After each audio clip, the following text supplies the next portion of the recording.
الحمد للہ الحمد للہ رب العالمین والصلاة والسلام علی سید الانبیاء والمرسلین وعلى آلہ الطیبین الطاہرین واصحابہ الہادین المہدیین واتباعہ وعلینا معہم اجمعین الی یوم الدین نشہد ان لا الہ الا اللہ وحدہ لا شریک لہ ونشهد أن سيدنا وسندنا وحبيبنا وشفيعنا وماوانا وملجأنا ومولانا محمدا صلى الله تعالى عليه وعلى آله وأصحابه وبارك وسلم عبده ورسوله.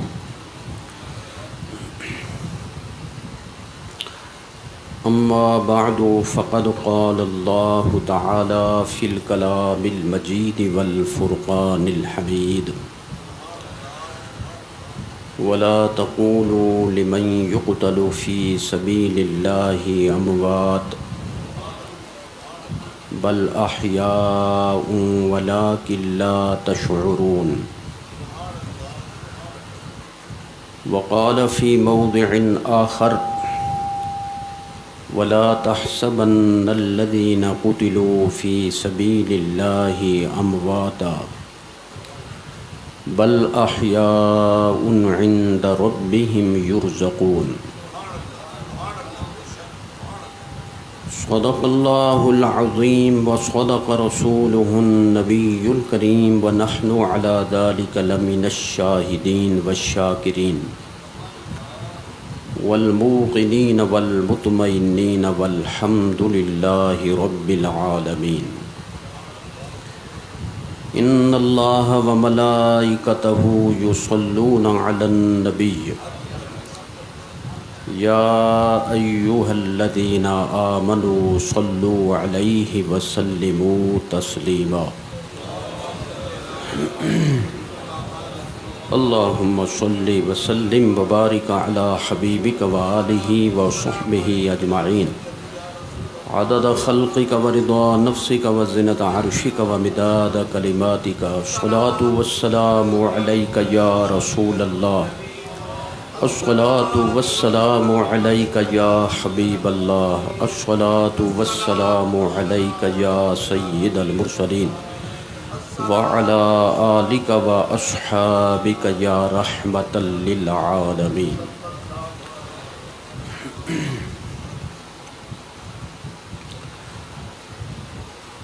آج کے مختصر وقت میں ان ایام کی مناسبت سے جو عنوان زیر بیان آئے گا وہ ہے حیات شہداء.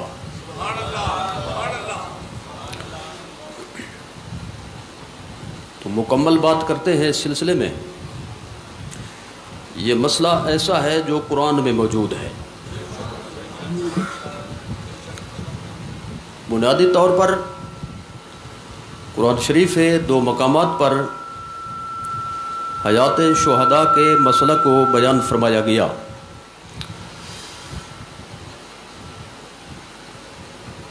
ان میں سے ایک مقام سورہ بقرہ شریف کی آیت کریمہ ہے اور دوسرا مقام سورۃ آل عمران شریف کی ایک اور آیت کریمہ ہے.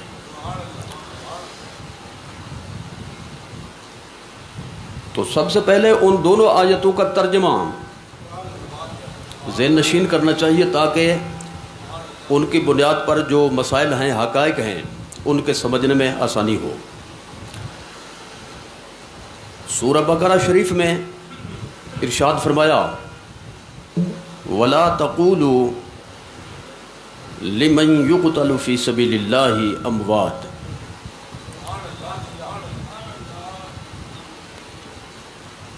جو اللہ تعالیٰ کی راہ میں قتل کر دیے جائیں، یہ من جو ہے یہاں پہ عموم کے لیے ہے، جمع کے لیے ہے. من کا معنی ہوتا ہے وہ شخص، اور دوسرا معنی ہوتا ہے وہ اشخاص، یعنی واحد کے لیے بھی ہوتا ہے اور جمع کے لیے بھی ہوتا ہے. یہ سیاق و سباق کو دیکھا جاتا ہے تو یہاں پہ عموم کے لیے ہے، کیونکہ آگے ہے بل احیاء جمع کا صیغہ. تو معنی یہ ہوگا کہ جو اللہ کی راہ میں قتل کر دیے جائیں ان کے متعلق اموات کا لفظ نہ بولو، ان کو اموات نہ کہو. اموات میت ان کی جمع ہے، میت کا معنی ہوتا ہے مردہ، تو ان کو مردہ مت کہو. تو یا اللہ پھر کیا کہیں؟ فرمایا بل احیاء، بلکہ کہو کہ وہ زندہ ہیں.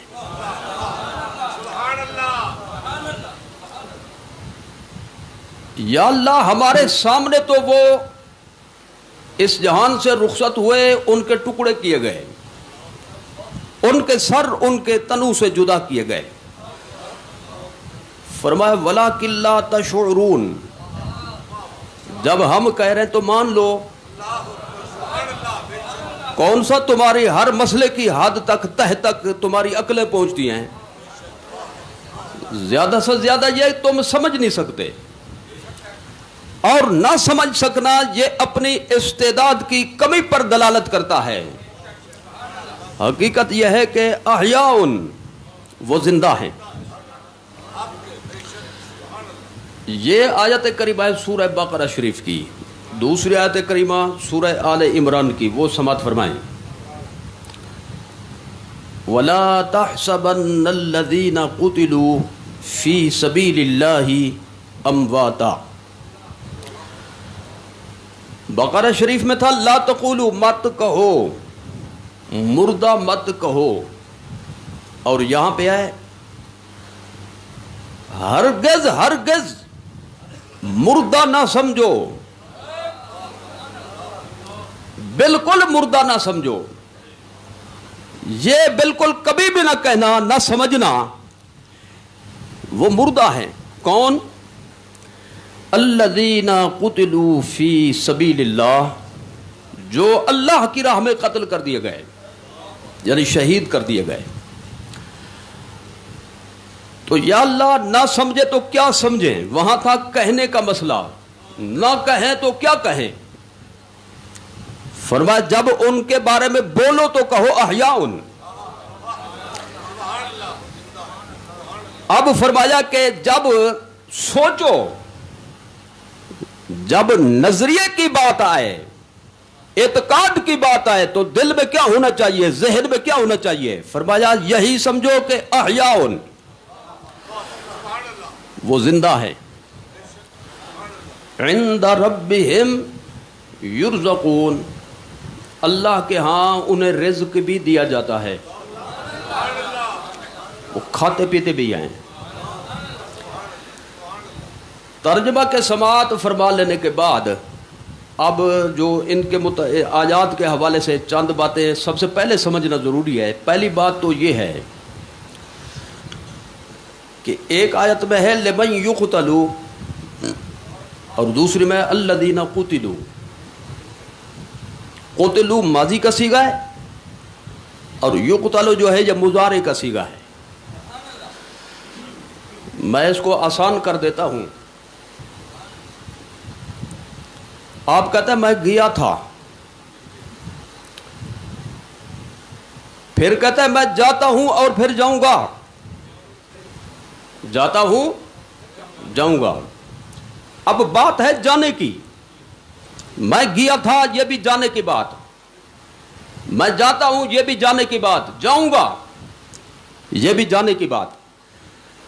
لیکن میں گیا تھا اس کا تعلق ہے ماضی کے ساتھ، جاتا ہوں اس کا تعلق ہے زمانہ حال یعنی موجودہ زمانے کے ساتھ. اور جاؤں گا، یہ ہے زمان مستقبل کے ساتھ.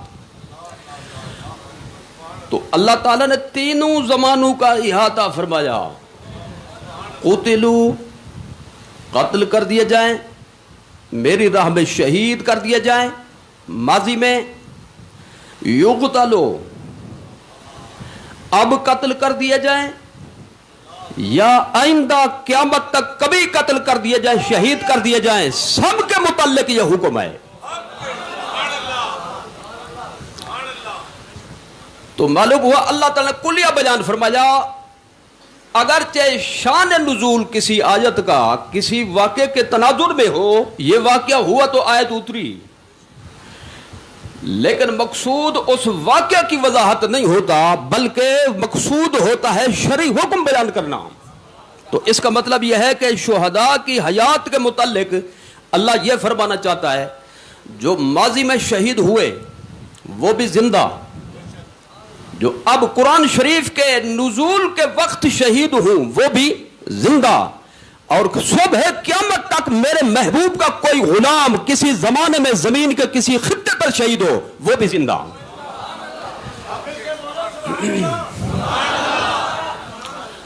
تو یہ ایک فائدہ تھا آیات کی روشنی میں نے عرض کیا کہ حیات شہداء کا مطلب مخصوص شہداء نہیں، سب شہداء، سب شہید زندہ، زمانہ ماضی والے بھی، حال والے بھی، اور مستقبل والے بھی، سارے زندہ. اچھا، دوسری بات یہ سماعت فرمائیں، سورہ بقرہ میں شریف میں فرمایا مردہ نہ کہو، اور آل عمران میں فرمایا مردہ مت سمجھو. ان میں کیا فرق ہے؟ نہ کہو میں ایک سوال پیدا ہوتا تھا، اس کا جواب آ گیا سورہ آل عمران کی آیت سے. ایک وہم پیدا ہوتا تھا ذہن میں، ایک خدشہ پیدا ہوتا تھا، اس کا ازالہ کر دیا گیا سورہ آل عمران کی آیت کریمہ میں. جب یہ فرمایا نا کہ جو شہید ہو جائیں اللہ کی راہ میں قتل کر دیے جائیں ان کو مردہ نہ کہو، تو اس کا مطلب یہ بھی بن سکتا تھا نہیں، کوئی لے سکتا تھا کہ مردہ ہیں تو صحیح، صرف احترام کرتے ہوئے مردہ نہ کہو. ایک آدمی آنکھوں سے معذور ہے، آواز بند کیوں کر دیجیے،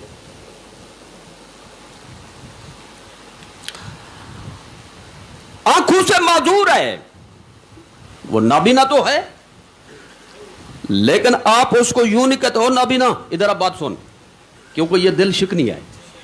کیا ہے؟ دل شکنی ہے، لہذا احتراماً اس کو نابینا نہ کہو. ہے تو صحیح، ہے تو صحیح. تو اب سوال یہ پیدا ہوتا تھا، اللہ نے جو فرمایا کہ مردہ نہ کہو، تو اس کا مطلب یہ بھی بن سکتا تھا چونکہ انہوں نے جان کی بازی لگائی مالک کی رضا کے لیے، وہ قابل احترام ہے، مردہ ہیں تو صحیح لیکن کہو نہیں، یہ مطلب بنتا تھا. تو اللہ تعالیٰ نے دوسری آیت کریمہ میں اس کو رد فرما دیا کہ صرف یہ کہنے کی نفی نہیں بلکہ مردہ سمجھو ہی نہیں، مردہ سمجھو ہی نہیں. اور ایک ہوتا ہے سمجھو نہیں، ایک ہوتا ہے بالکل نہ سمجھو، ہرگز نہ سمجھو، تاکید کے ساتھ.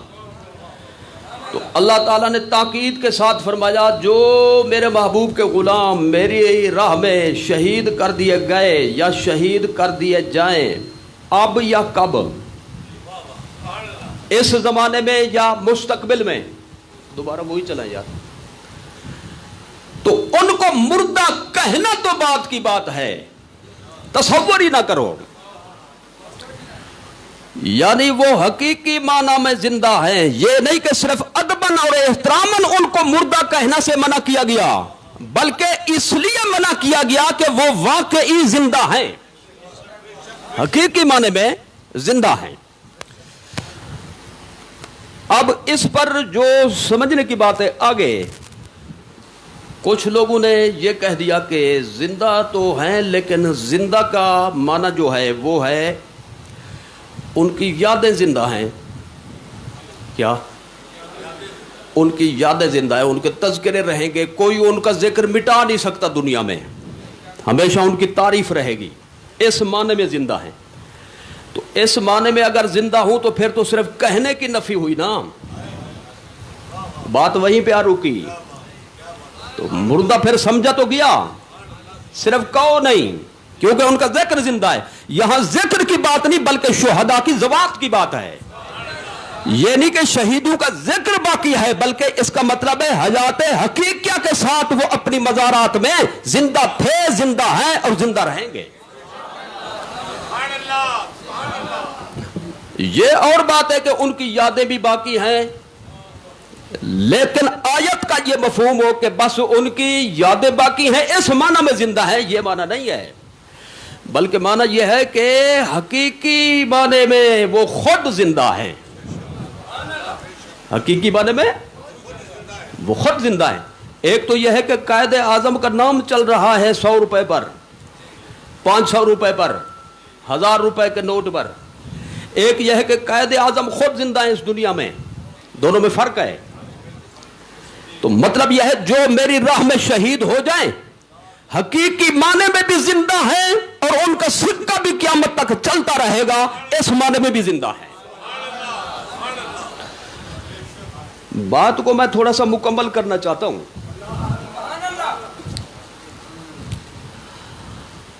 ایک صاحب نے یہ کہا کہ آیت جو آپ نے آل عمران کی پڑھی اس سے فیصلہ ہو جاتا ہے. میں نے بھی کہا فیصلہ ہو جائے گا, کوئی فکر کی بات نہیں. کہتے پڑھیے, اللہ فرماتے ہیں بل احیاء عند ربہم, وہ زندہ ہیں اپنے رب کے پاس, اپنے رب کے پاس یا رب کے نزدیک. میں نے کہا پکے رہنا اس پہ ذرا, پھر پریشان نہ ہونا کہ بھی آپ نے خود اپنا انتظام کیا, اپنے خلاف یہ کوئی وہ آپ نے دلیل قائم کر دی یا ہم پر حجت قائم کر دی. نزدیک کے دو معنی ہوتے ہیں. نزدیک کا ایک معنی ہوتا ہے رائے دینا. کیا کرنا؟ رائے دینا. ایک مسئلہ چل پڑے, میٹنگ ہو, پوچھا جا بھی اس کے متعلق رائے دو, تو ہر کوئی کہے گا میرے نزدیک یہ مشورہ ہے, دوسرا کہے گا میرے نزدیک اس کا نتیجہ یہ نکلے گا, چوتھا کہے گا میرے نزدیک یوں ہونا چاہیے. تو نزدیک کے دو معنی ہوتے ہیں. ایک معنی ہوتا ہے رائے دینا اور دوسرا معنی ہوتا ہے, نزدیک سے مراد ہوتا ہے جگہ میں قریب ہونا. کس میں؟ جگہ میں قریب. پہلی صف میرے نزدیک ہے, دوسری صف پہلی کے نزدیک ہے, تیسری صف دوسری کے نزدیک ہے, چوتھی تیسری صف نزدیک ہے. مجھ سے دور ہوتے جائیں گے جی. تو نزدیک کا معنی ہوتا ہے, ایک معنی ہوتا ہے مکانی, ظرف مکانی جی, جگہ میں قریب ہونا. تو میں نے کہا جو معنی لو ہم آپ کو اختیار دیتے ہیں. اگر لو رائے والا معنی تو پھر معنی یہ بنے گا بندے جو سمجھتے رہیں یہ ان کا کام ہے. بندے سے مراد ہیں گندے بندے, کیونکہ جو اللہ کے ساتھ متفق ہیں وہ تو ہیں اچھے بندے. اللہ کے فیصلے کے ہوتے ہوئے کوئی یہ کہے میرے نزدیک یہ مسئلہ ہے, کیا میری رائے میں, آیت کا یہ مطلب ہے میری رائے میں, میری سوچ میں فیصلہ یہ ہے. تو اللہ فرماتے ہیں کسی کی رائے کچھ ہو, کسی کی رائے کچھ ہو, میری رائے یہ ہے کہ شہید زندہ ہیں جی. تو ایک مسئلہ لکھے مولوی, ایک مسئلہ لکھے اللہ قرآن میں جی. مولانا لکھے میرے نزدیک یہ جواب ہے, اور اللہ قرآن میں فرمائے میرے نزدیک یہ ہے. تو فیصلہ کس کا چلنا چاہیے؟ تو یہ ہوا نزدیک کا ایک معنی, یعنی رائے قائم کرنا. اللہ رائے تو قائم نہیں کرتا, اللہ تو ارادہ فرمائے گا, اللہ تو حکم فرمائے گا. مالک حقیقی جو ہے, میں نے صرف رائے کا لفظ بولا سمجھانے کے لیے. آپ توجہ فرمائیں. دوسرا معنی کیا؟ نزدیک مکانی, جگہ کے حوالے سے. تو پہلے یہ بتایا جائے, انہوں نے یہ مانا کہ اللہ کے نزدیک کا مطلب ہے عالم بالا میں, اوپر. کیا؟ اوپر, کیونکہ روح چلی جاتی ہے اوپر, تو وہ اللہ کے پاس ہے, تو لہذا ادھر زندہ ہیں, ادھر نہیں. تو میں اس پر ایک ہی جملہ کافی سمجھتا ہوں. یہ بتاؤ اللہ اوپر ہے؟ اللہ ایک جہت میں ہے, ایک سمت میں ہے, یا ہر جگہ ہے؟ بولو بولو, جلدی بولو. یہ کہنا اللہ اوپر کی سمت میں ہے, یہ اہل سنت کا عقیدہ نہیں. اہل سنت کا عقیدہ نہ ہونے کا مقصد یہ گمراہی. کیا مطلب ہے؟ گمراہی. یہ سمجھنا اللہ اوپر ہے, جانب فوق میں ہے, اس کا مطلب ہے کہیں بھی نہیں ہے. پھر جی تو پھر حاضر ناظر کا مسئلہ کہاں کیا؟ ہاں, پھر سرکار کو حاضر ناظر کہنا شرک کیسے بنے گا؟ ذرا یہ بھی تو سمجھا دو. اللہ اوپر ہونے سے پاک ہے. اچھا جی, پھر دعا جو کرتے ہو ہاتھ اوپر کرتے ہو, ٹھیک ہے, اور جب کوئی بندہ کسی معاملے میں اللہ تعالیٰ کے متعلق بات کرے تو یوں کرتا ہے. کیا کرتا ہے؟ تو اس کا کیا مطلب ہے؟ تو اس نے کیا یا اللہ رسول نے یوں فرمایا؟ پہلے تو یہ فرمائے. لیکن بات ہے سمجھنے کی. ہاتھ جب ہم آسمان کی طرف اٹھاتے ہیں دعا کے لیے, اس کا یہ مطلب نہیں اللہ اوپر ہے. اگر اللہ اوپر ہے دعا کا یہ مطلب ہے تو کعبے کی طرف تو یوں کرتے ہو, پھر کیا ہوتا ہے جی؟ جب نماز پڑھے تو پھر تو یوں کرتے ہیں, یوں تو نہیں کرتے. تو اللہ تو اوپر تھا تو پھر ادھر آ گیا. ذرا یہ بھی سمجھانا پڑے گا. نماز میں یوں کرتے ہیں تو اس کا مفہوم ہے, دعا میں یوں کرتے ہیں تو اس کا بھی مطلب ہے. نماز میں جب ہم کعبے کی طرف منہ کر کے ہاتھ کھڑے کرتے ہیں تو اس کا مطلب یہ ہوتا ہے نماز کا قبلہ ادھر ہے. اور جب دعا کے لیے ہاتھ کھڑے کرتے ہیں تو اس کا مطلب یہ ہوتا ہے دعا کا قبلہ آسمان ہے. دعا کا قبلہ آسمان ہے. یہ مطلب نہیں کہ اللہ اوپر ہے. اللہ اوپر نیچے ہونے سے پاک ہے. جو ایک سمت میں ہو وہ محدود ہوگا جی, ایک طرف ہو تو دوسری طرف وہ نہیں ہوگا. جو ایک طرف ہے دوسری طرف ہے نہیں, وہ حاوی کیسے ہوا؟ وہ محیط کیسے ہوا؟ پھر وہ اللہ کیسے ہوا؟ اللہ ہر سمت سے پاک ہے, ہر جہت سے پاک ہے, کسی جگہ کے اندر ہونے سے پاک ہے. وہ ہر جگہ ہے لیکن کسی جگہ کے ساتھ مقید ہوئے بغیر, زمان و مکان کی قیود سے وہ بالا تر ہے, وہ پاک ہے. یوں کہہ سکتے ہیں اللہ ہر جگہ ہے, یوں نہیں کہہ سکتے فلاں جگہ میں ہے. جو میں ہو گیا تو وہ چھوٹا ہو گیا, اوپر والی چیز بڑی ہو گئی. جبکہ ہمیں یہ سمجھایا گیا اذان دو کہو اللہ اکبر, آپ کی خاموشی بھی اللہ اکبر, تکبیر کہو اللہ اکبر, نماز شروع کرو اللہ اکبر, حبوط و سعود میں اٹھنے بیٹھنے میں اللہ اکبر اللہ اکبر, بار بار یہ اقرار کرو اللہ اپنی شان کے مطابق ہر چیز سے بڑا ہے. جب وہ ہر چیز سے بڑا ہے تو جگہ میں تو نہ ہوا, میں ہو گیا تو جگہ بڑی ہو گئی. اچھا, کچھ لوگ کہتے ہیں الرحمن علی العرش استوى, آیت پڑھ دیتے ہیں اللہ عرش پر بیٹھا. وہ بیٹھنے کا معنی غلط ہے, بیٹھنے کا معنی غلط ہے, کیونکہ یہ آیت متشابہات میں سے ہے. متشابہات کا مطلب یہ ہوتا ہے اللہ رسول نے معنی نہیں بیان کیا, صرف لفظ بیان فرمائے. ایسی آیات کا حکم یہ ہوتا ہے یوں کہو آیت پر ہمارا ایمان ہے, اس کا معنی میں نہیں جانتا, اللہ جانتا ہے یا وہ جانتا ہے جس سے اس نے کلام فرمایا, اللہ کا رسول جانتا ہے. جو اس کا حقیقی معنی ہے، جو اللہ کے نزدیک مراد ہے، ہمارے اس مراد پر ایمان ہے، لیکن مراد کیا ہے اللہ بہتر جانتا ہے، اس کا رسول بہتر جانتا ہے۔ لیکن سمجھ لو بیٹھنے کا معنی قطعی طور پہ غلط ہے جی، بیٹھنے کا معنی قطعی طور پر غلط ہے۔ اچھا تو بیٹھنے کا معنی نہیں ہے تو معنی کیا ہے پھر؟ معنی کیا ہے؟ تو میں اس کے بارے میں بالکل عام فہم ایک بات کرتا ہوں، ذرا اس پر توجہ فرمائیں۔ وہ یہ ہے کہ عرش کو سمجھنا پڑے گا، عرش کتنا بڑا ہے، اس کا طول و عرض کتنا ہے۔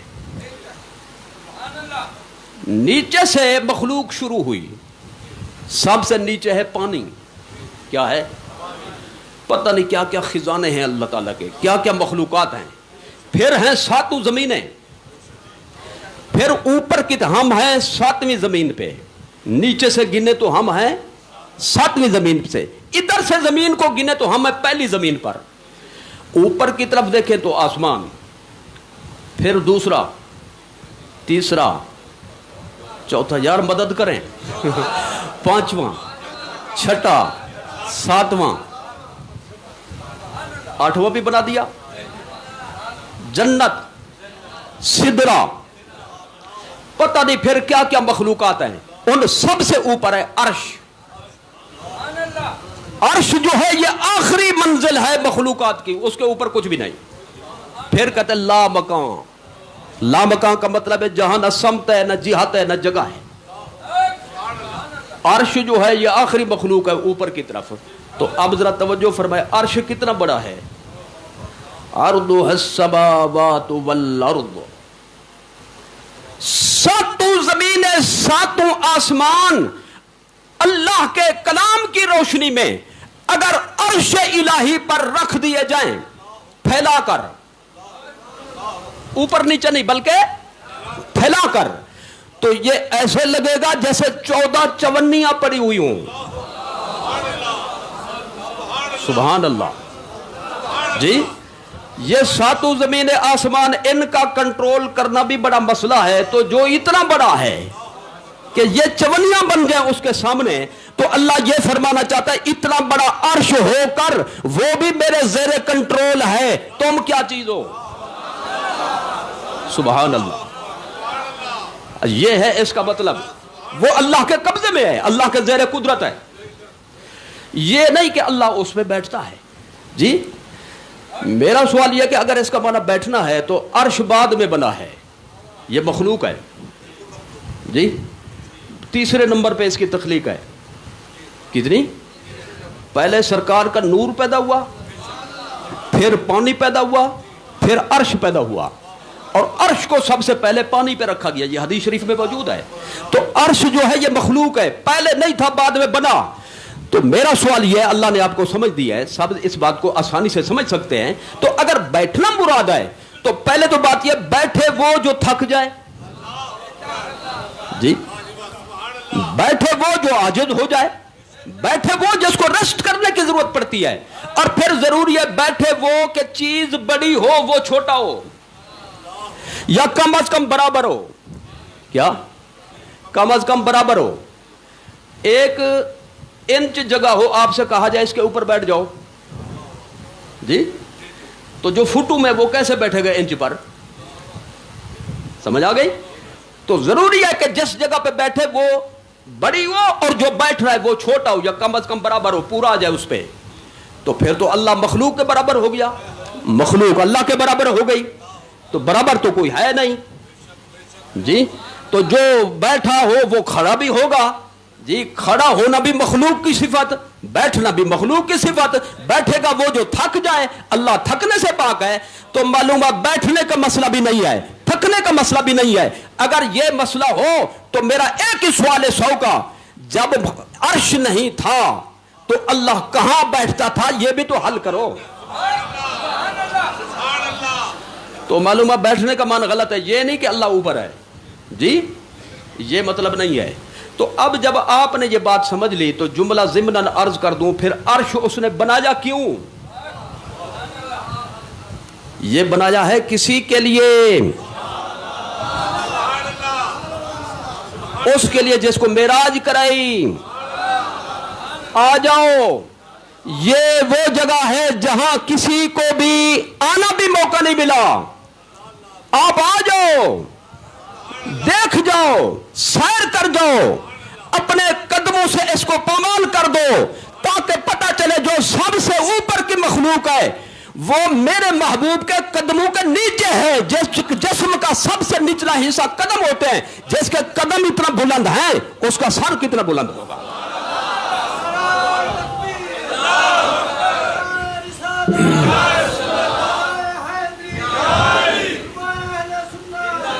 تو قیامت کے دن یہ ممبر بنے گا حضور کا, باقی نبیوں کو کرسیاں ملیں گی, حضور کو یہ عرش ملے گا. تو خیر یہ بات آگے چلی گئی جی. کہتے ہیں اللہ کے پاس زندہ ہیں, تو پاس کے مطلب اگر رائے ہے, رائے فیصلہ, تو فیصلہ اللہ کا چلے گا, بندے کا نہیں چلے گا. اور اگر اس سے مراد ہے ظرف مکانی یعنی جگہ کے مطابق قریب ہونا, تو اللہ ایک جگہ پہ نہیں, ایک سمت میں نہیں, اللہ جگہ کی قید سے پاک. بولو بولو, جگہ سے پاک. کہیں گے ہر جگہ ہے. اب ذرا سننے کی ذرا تاب پیدا کرے, میں جملہ عرض کرتا ہوں. شہید اللہ کے پاس زندہ ہیں, اللہ کے پاس زندہ ہیں. تو اللہ کہاں کہاں ہے؟ ہر جگہ ہے. تو معنی یہ ہوگا شہید بھی ہر جگہ زندہ ہے, شہید بھی ہر جگہ زندہ ہے. تم قبر کی بات کرتے تھے, یہ تو دنیا میں بھی ثابت ہو گئے.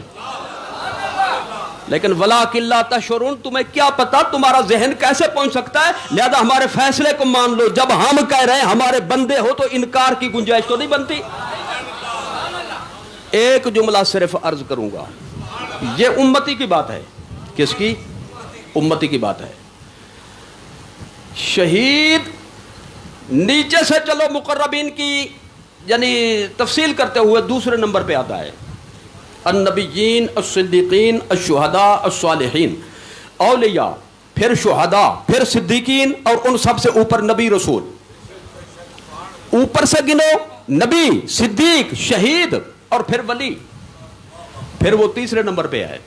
اوپر سے گنو, نیچے سے گنو تو وہ دوسرے نمبر پہ ہے. یعنی پہلی کلاس, دوسری کلاس, تیسری کلاس اور چوتھی کلاس.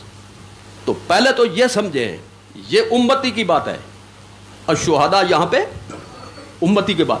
اور جس کے نام پہ سر کٹانے والے غلام زندہ ہوں, وہ خود کیوں نہیں زندہ؟ لہذا حیات النبی کا مسئلہ بھی اس سے واضح ہو گیا. پھر سمجھیے سب سے اوپر کی کلاس ہے النبیین, نبی اور رسول. ایک بندے نے ایم اے کیا ہوا وہ میٹرک بھی ہوگا کہ نہیں؟ ہمت کریں ذرا. ایف اے بی اے بھی ہوگا یا نہیں؟ کیونکہ یہ نیچے کی کلاسیں ہیں جی. تو یہ کہنا کہ نبی زندہ ہوتے کہ نہیں, اور نیچے تو دیکھو, نیچے تو دیکھو, پہلے کوئی کلاسیں ہیں یا نہیں؟ پہلی کلاس ولی, دوسری کلاس شہید, تیسری کلاس صدیق. تو معنی یہ ہے کہ چوتھا درجہ نبیوں کا سب سے اوپر, سب سے نچلا درجہ ولی کا. ولی کے لیے ضروری نہیں کہ شہید ہو جی, ہو سکتا ہے ولی ہو لیکن شہید نہ ہو. لیکن جو اوپر ہے وہ ہے شہید, اس کے لیے ضروری ہے کہ ولی بھی ہو. پھر تیسرا درجہ ہے صدیق. صدیق کے لیے ضروری ہے کہ وہ شہید بھی ہو, کیونکہ یہ نچلی کلاس ہے. اوپر کی کلاس سے پہنچنے کے لیے نچلی کلاسوں کو پاس کرنا پڑتا ہے. تو نبی تو سب سے اوپر کا درجہ ہے. لہذا جو نبی ہوگا وہ صدیق کے مرتبے پہ پہلے ہوگا, شہید کے مرتبے پہ پہلے ہوگا, ولی کے مرتبے پہ پہلے ہوگا. لہذا یہ سوال ہی فضول ہے کہ نبی اپنی مزار میں زندہ ہے کہ نہیں. ارے یہ تو میرے نبی کے نالین کو چومنے والوں کی شان ہے کہ وہ بھی اپنی مزاروں میں زندہ ہے. تو حضور کی حیات کا کیا کہنا؟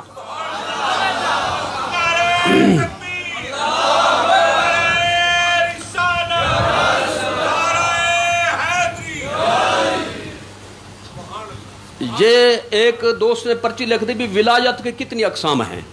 پہلی بات یہ صوفیوں کا مسئلہ ہے جی، اور یہ ممبر ہے مولویوں کا. اس وقت جو ہے یہ تقریر ہو رہی ہے، یہ تصوف نہیں بیان ہو رہا. اور یہ میں ابھی درجے بیان کروں تو مجھے یہ بتائے ٹائم کتنا ہے، اس وقت ٹائم کتنا ہے. تو لہذا اس کے لیے جو ٹائم چاہیے تو لہذا یہ ٹائم بنتا ہی نہیں ہے اس کا.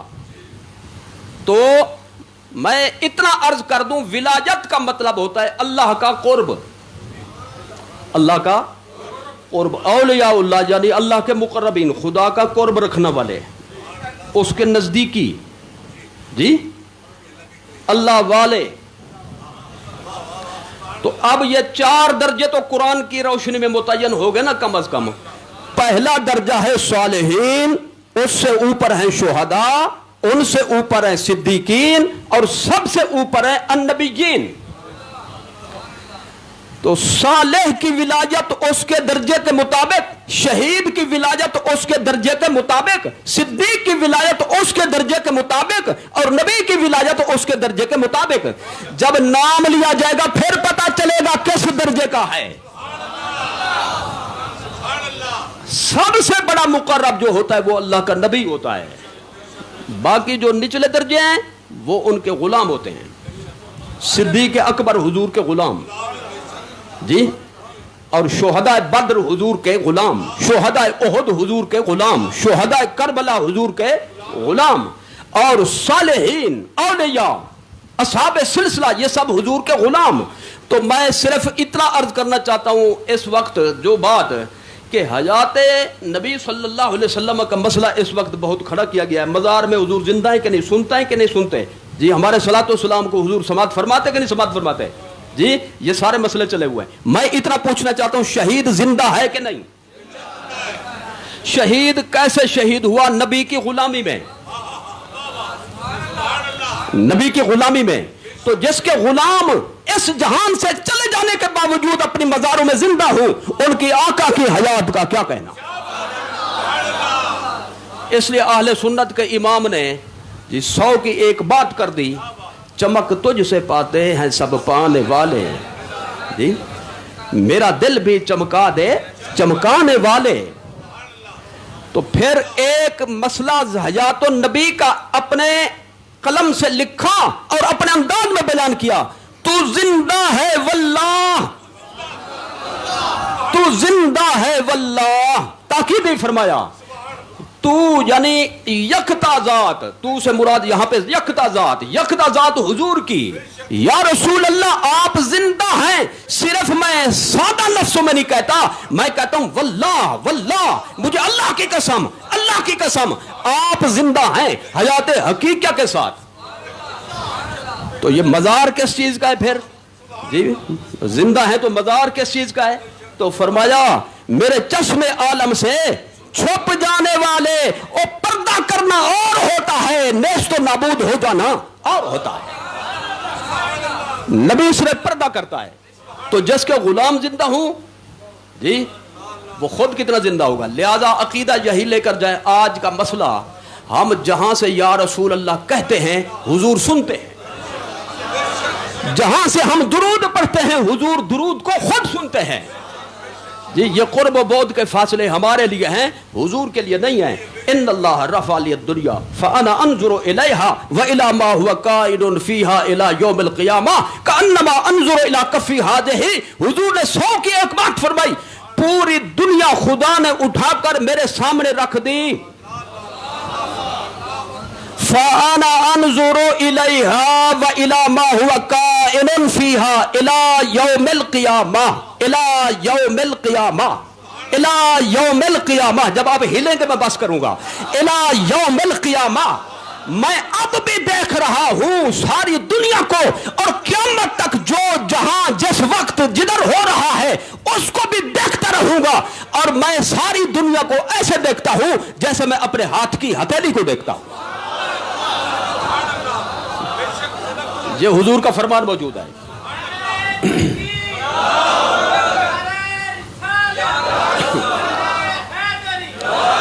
چلو 100 کی ایک بات کر دوں، کلمہ شریف تو سارے پڑھتے ہو، لا الہ الا اللہ محمد الرسول اللہ صلی اللہ علیہ وسلم. اس کا ترجمہ کر لو ذرا ٹھنڈے دل سے.